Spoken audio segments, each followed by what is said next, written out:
নমস্কার, আমি স্বপন। নিউজ নয়া ভারতে আপনাদের সকলকে স্বাগত। এই মুহূর্তের সবথেকে বড় খবর, পশ্চিমবাংলায় পরিবর্তন ঘটে গেছে এবং পরিবর্তন ঘটে যাওয়ার পর নতুন সরকার 2026-এর 9ই মে নতুন সরকার তৈরি হতে চলেছে। সেই নতুন সরকার তৈরি হওয়ার পর সবথেকে বড় কাঙ্ক্ষিত যে সিদ্ধান্তগুলো রয়েছে, বাংলার মানুষের যে আকাঙ্ক্ষা রয়েছে যে সিদ্ধান্তগুলোকে ঘিরে, সেই সিদ্ধান্ত বাস্তবায়িত করবে প্রথম 45 দিনে।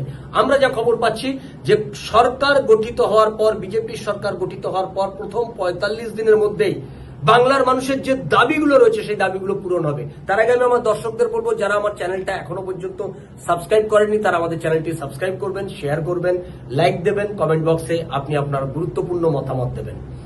সরকার গঠনের পর প্রথম যে কাজটা করা হবে, যে 2021 সালে তৎকালীন কেন্দ্রীয় সরকার যে সিদ্ধান্ত নিয়েছিল যে 15 কিলোমিটার থেকে বাড়িয়ে 50 কিলোমিটার পর্যন্ত বিএসএফ তাদের যে এরিয়া, সেই এরিয়াটাকে বৃদ্ধি করা হলো, সেটা তৃণমূল কংগ্রেস কখনোই মান্যতা দেয়নি, সেভাবে কাজ করতে দেওয়া হয়নি। প্রথম সিদ্ধান্ত হবে যে কেন্দ্রীয় সরকারের যে সমস্ত সংস্থা, কেন্দ্রীয় সংস্থাগুলো রয়েছে, সেই কেন্দ্রীয় সংস্থাগুলো যাতে অবাধে পশ্চিমবাংলায় কাজ করতে পারে। ইডি, সিবিআই থেকে শুরু করে সমস্ত কেন্দ্রীয় তদন্তকারী সংস্থা, কেন্দ্রীয় গোয়েন্দা সংস্থা, তারা যাতে পশ্চিমবাংলায় অবাধে বিচরণ করতে পারে, কাজ করতে পারে, সেটা প্রথম টার্গেট করা হবে। বিএসএফ এর সঙ্গে পুলিশ যৌথভাবে এ রাজ্যে অনুপ্রবেশকারী যে শক্তিগুলো, যে অনুপ্রবেশটাকে যাতে রোখা যায়, অনুপ্রবেশ যাতে বন্ধ করে দেওয়া যায়, অনুপ্রবেশ যাতে পশ্চিমবাংলায় শূন্যতে এনে দাঁড় করিয়ে দেওয়া যায়, তার জন্য চেষ্টা করবে সরকার। এই কাজটা করবে, অর্থাৎ অবৈধ অনুপ্রবেশ। এই অবৈধ অনুপ্রবেশের কারণেই খাগড়াগড়, ভূপতিনগর, এই সমস্ত জায়গায় যে বোমা বিস্ফোরণ, তার পেছনে কারা? এই অবৈধ অনুপ্রবেশকারী বাংলাদেশিরা। তাদেরকে এই পশ্চিমবাংলায় যাতে চিহ্নিত করা যায়, আর তারা যাতে নতুন করে আর অনুপ্রবেশ পশ্চিমবাংলায় না ঘটতে পারে, তার জন্য সমস্ত পরিকল্পনা প্রথম 45 দিনের মধ্যে নিয়ে নেওয়া হবে। এবং জমি জট, যে জমিটা দিচ্ছে না, কাঁটাতারের জন্য যে জমি এতদিন পর্যন্ত দেওয়া হয়নি, আটকে রাখা হয়েছে, কেন্দ্রীয় সরকার অর্থ দিয়ে দেওয়ার পরেও সেই জমি তারা দেয়নি, সেই কাজ করা হবে। অর্থাৎ কেন্দ্রীয় সরকারকে বিএসএফ এর হাতে রাজ্য সরকার 45 দিনের মধ্যেই বাংলাদেশের বর্ডার, ভারত বাংলাদেশের যে বর্ডার রয়েছে, সেই বর্ডার অঞ্চলকে নিশ্চিত করার জন্য, সিকিউর করার জন্য প্রথমে জমি তুলে দেওয়া হবে কাঁটাতারের জন্য। অর্থাৎ পশ্চিমবাংলাতে যে অবৈধ অনুপ্রবেশকারী যারা রয়েছে, সেই অবৈধ অনুপ্রবেশকারীদের কাছে এটা একটা ভয়ঙ্কর মেসেজ যাবে।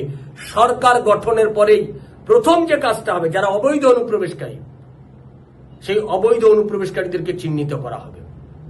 এই যে পশ্চিমবাংলা একটা অনুপ্রবেশকারীদের হাব হয়ে গেছিল, গেটওয়ে হয়ে গেছিল, এটা বারবার কেন্দ্রীয় সরকারের পক্ষ থেকে এটা অভিযোগ উঠেছে যে ভারতবর্ষের বিভিন্ন জায়গায় যে অবৈধ বাংলাদেশিরা ছড়িয়ে পড়েছে, এর প্রধান গেটওয়ে হচ্ছে পশ্চিমবাংলা।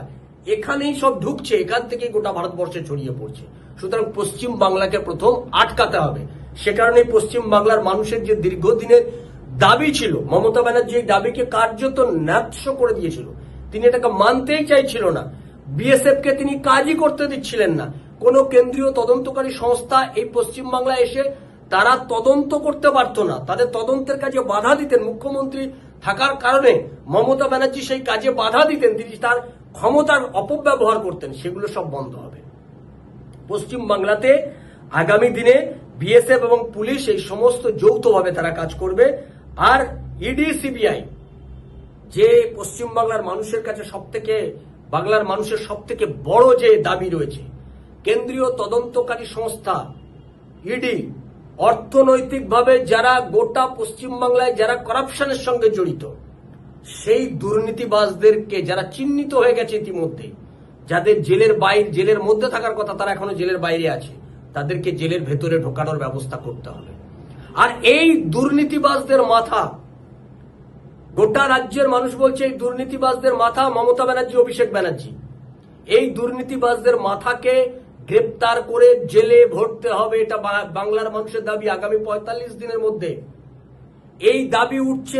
বাংলার মানুষের এই দাবিকে বাস্তবায়িত করার জন্য কেন্দ্রীয় তদন্তকারী সংস্থা তারাও গতি বাড়াবে, তারা যাতে কাজের গতি বাড়াতে পারে বিনা বাধায়।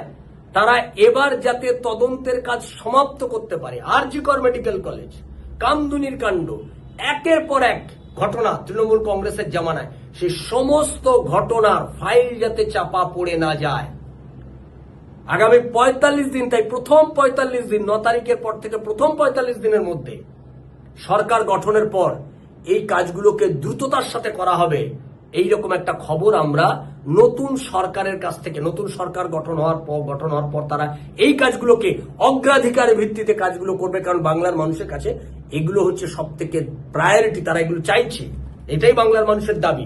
কেন্দ্রে রাজ্যের নতুন যে সরকার তৈরি হবে, বিজেপির সরকার, এতদিনের ১৫ বছরের সরকার পতনের পর পশ্চিমবাংলায় প্রথমবারের জন্য বিজেপির সরকার তৈরি হয়েছে, সেই বিজেপির সরকার এই কাজটি করবে, এটা আমরা সূত্র মারফত জানতে পারছি।